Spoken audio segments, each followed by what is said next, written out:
प्रधानमंत्री नरेंद्र मोदी द्वारा 21 जून से देश के 18 साल से अधिक उम्र के सभी लोगों के वैक्सीन मुफ्त मुहैया कराने के ऐलान के पश्चात एलोपैथी विवाद के बाद बाबा रामदेव ने अपने बड़े बयान में सभी से टीका लगवाने की अपील की तथा खुद भी जल्द ही टीका लगाने की बात कही। कांग्रेस नेता राहुल गांधी ने कहा, वैक्सीन के लिए सिर्फ ऑनलाइन रजिस्ट्रेशन काफी नहीं, वैक्सीन सेंटर पर वॉक इन करने वाले हर व्यक्ति को टीका मिलना चाहिए। जीवन का अधिकार उनका भी है जिनके पास इंटरनेट नहीं है। पश्चिम बंगाल के मुख्यमंत्री ममता बनर्जी से मुलाकात पर भारतीय किसान यूनियन के राष्ट्रीय प्रवक्ता राकेश टिकैत ने कहा, क्या मुझे अफगानिस्तान के राष्ट्रपति से मिलने के लिए भारत सरकार से अनुमति लेनी पड़ेगी? देश के अंदर मुख्यमंत्री से मिलने के लिए वीजा लगता है। केंद्रीय स्वास्थ्य मंत्री डॉक्टर हर्षवर्धन ने कोविड की बढ़ती रिकवरी दर को देखते हुए कहा, भारत ने कोविड-19 के खिलाफ एक मजबूत लड़ाई जारी रखी है। रिकवरी दर में 94.77% की वृद्धि हुई है। दैनिक सकारात्मक दर घटकर 4.69% हो गई है। देश भर में 2.7 करोड़ रोगी ठीक हो गए हैं। स्वास्थ्य मंत्रालय के अनुसार राज्य में अगले 3 दिनों में 3.81 लाख वैक्सीन की नई खेप उपलब्ध कराई जाएगी। साथ ही स्वास्थ्य मंत्रालय ने कहा, इससे पहले 21 जून तक पुराने सभी ऑर्डर पूरे किए जाएंगे। दिल्ली के मुख्यमंत्री अरविंद केजरीवाल ने सिरसपुर स्थित ऑक्सीजन स्टोरेज सेंटर का दौरा करते हुए कहा, यहां 57 मीट्रिक टन ऑक्सीजन भंडार क्षमता का क्रायोजेनिक टैंक लगाया जा रहा है। एमपी की कुल क्षमता 171 है। युद्ध स्तर पर किए गए काम को लेकर मैं उन सभी का आभारी हूं जिन्होंने इसे संभव बनाया।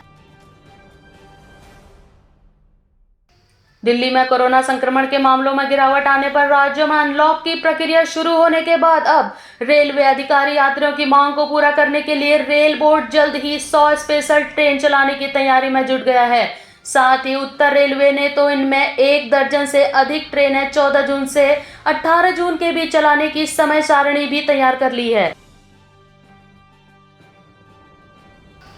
भोजपुर और लोनी बॉर्डर के बाद अब भ्रष्टाचार के आरोप में गाजियाबाद पुलिस सामने आई है। बताया जा रहा है कि सड़क हादसे में बेटे की मौत की रिपोर्ट लिखाने आए पिता से गाजियाबाद पुलिस द्वारा रिश्वत की मांग की गई। इसके बाद पिता की गुहार पर एसएसपी ने मामले की जांच का आदेश दिया। उत्तर प्रदेश के स्वास्थ्य मंत्री जय प्रताप सिंह ने टीम 9 के साथ हुई बैठक में कहा, कोरोना के अलावा अब मौसम बदलने के साथ जापानी इंसेफेलाइटिस, एईएस, मलेरिया जैसी बीमारी आने के संकेत दे रही है।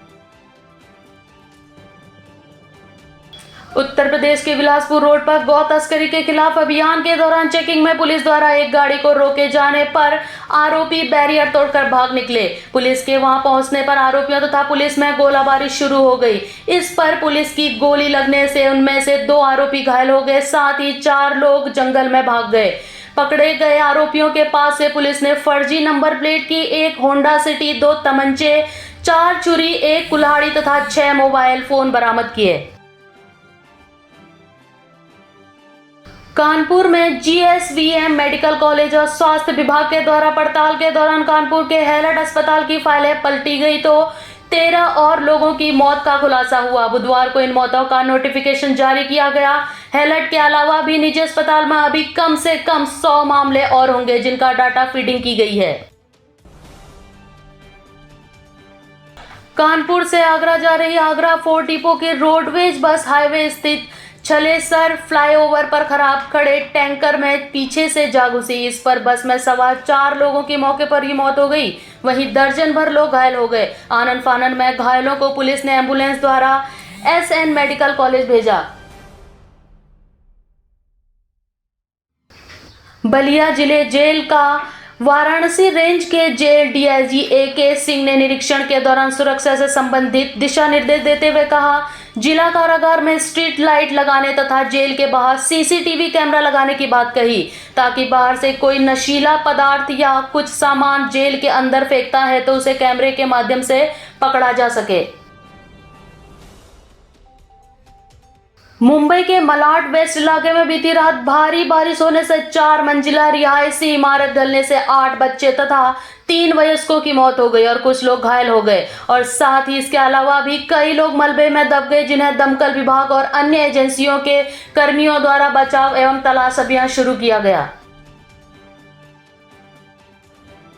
मुंबई के मलाड पर इमारत के ढलने से घायल हुए लोगों का हाल पूछने मुख्यमंत्री उद्धव ठाकरे कांदिवली के अंबेडकर अस्पताल पहुंचे। महाराष्ट्र के नासिक में खेल खेल में अपने छोटे सौतेले भाई को बिस्तर से नीचे गिरा देने पर एक सौतेली मां ने अपने ही 10 साल के सौतेले बेटे का प्राइवेट पार्ट जला दिया। आरोपी महिला को पति की शिकायत पर पुलिस द्वारा गिरफ्तार कर लिया गया। साथ ही आरोपित महिला के खिलाफ पोक्सो एक्ट के तहत मामला दर्ज किया गया है। हरियाणा के मुख्यमंत्री मनोहर लाल खट्टर ने चंडीगढ़ में वीडियो कॉन्फ्रेंसिंग के जरिए विकास परियोजनाओं का उद्घाटन करते हुए कहा, प्रदेश में 1170 करोड़ रुपए लागत के शिलान्यास और उद्घाटन की 98 परियोजनाएं बनाई गई हैं। कृषि कानूनों को निरस्त करने की मांग को लेकर दिल्ली बॉर्डर पर किसानों के धरने पर पश्चिम बंगाल की युवती के साथ सामूहिक दुष्कर्म मामले में फरार आरोपी को बुधवार को झज्जर की एसआईटी ने गिरफ्तार कर लिया। आरोपी की गिरफ्तारी के लिए पुलिस ने 25,000 रुपए का इनाम भी घोषित किया था।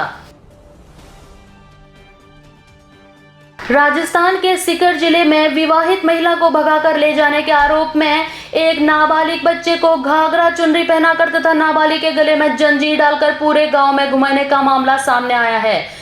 इस पर नाबालिग के भाई द्वारा शिकायत पर पुलिस ने जांच शुरू कर दी है। छत्तीसगढ़ में पति से विवाद के चलते एक महिला ने अपनी 5 बेटियों के साथ चलती ट्रेन के आगे कूदकर जान दे दी। सूचना मिलने पर पुलिस ने शव को बरामद कर पोस्टमार्टम के लिए भेज दिया। असम के नगांव में रहने वाली एक महिला ने गाड़ी न मिलने पर कोरोना पॉजिटिव पीड़ित अपने ससुर को पीठ में लादकर 2 किलोमीटर पैदल चलकर स्वास्थ्य केंद्र पहुंचाया। सभी लोगों की निगाहें महिला पर टिकी रही, लेकिन उसकी मदद के लिए कोई भी आगे नहीं आया। चेन्नई के चिड़ियाघर में 9 साल की शेरनी के कोरोना संक्रमित के बाद हुई मौत को लेकर जानवरों में संक्रमण की पुष्टि होने पर दुनिया भर से कई खबरें सामने आ रही हैं, लेकिन इनमें से अधिकतर जानवरों में कोरोना इंसानों के संपर्क में आने पर फैल रहा है। ऐसा पाया गया है कि संक्रमित व्यक्तियों के संपर्क में आने के बाद कई जानवरों में कोरोना का संक्रमण मिला है।